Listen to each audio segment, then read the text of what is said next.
को completely resemble करती है।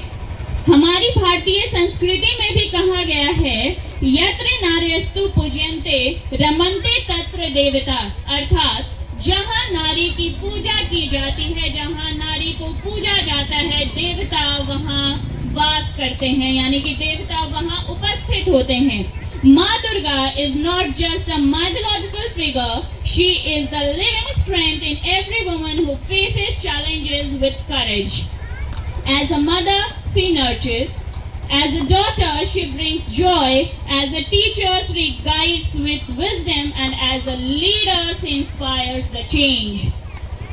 जब हम माँ दुर्गा की पूजा करते हैं तो हमें यह स्त्री उस देवी रूप में देखना चाहिए, यानी कि हमें हर स्त्री को देवी रूप में देखना चाहिए, ना कि बस कुछ दिन, ये 9 दिन जो नवरात्रि के होते हैं उस दिन हम माँ दुर्गा की पूजा कर लेते हैं, उसके बाद हम इस चीज से दूर हो जाते हैं कि हाँ चलो बाकी सारी चीजें ठीक हैं। पर हमारे घर में मौजूद माँ, हमारे घर में मौजूद हमारी पत्नी, हमारे घर में मौजूद हमारी बहन एवं बेटियां, हर एक रूप में हमारे आसपास माँ दुर्गा उपस्थित होती हैं। तो सिर्फ 9 दिनों की पूजा नहीं, बल्कि हर एक दिन उस हर एक नारी की पूजा करें जो आपके आसपास हैं और आपके जीवन में एक नया हर्षोल्लास, आपके जीवन को एक दिशा देती हैं।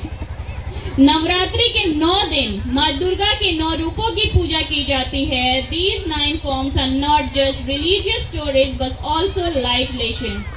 They teaches us to be patient like Shailputri, disciplined like Brahmacharini, brave like Kalratri, and wise like Siddhiratri. In the same way, every woman has multiple dimensions.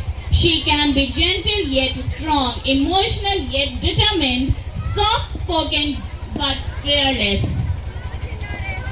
प्रिय विद्यार्थियों, हम अपने चारों ओर देखते हैं तो यह महसूस होता है कि Durga is not only in temples, she is present in our homes, in our classrooms and in our society.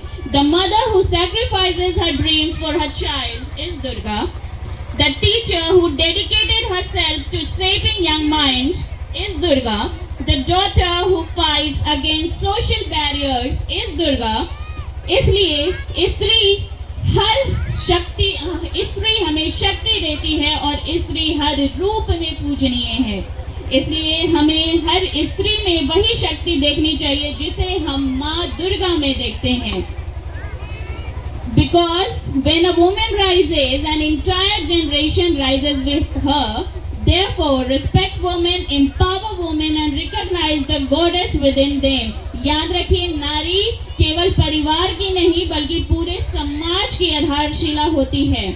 So on this Navratri, let us not only worship Ma Durga with rituals, but also honor the living Durga around us, our mother, sister, wives, teachers, and even the daughters.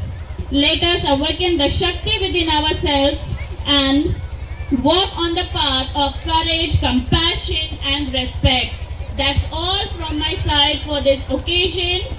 And एक बार फिर से बोलिए, जय माता दी, जय माता दी, शेरा वाली मैया की। धन्यवाद।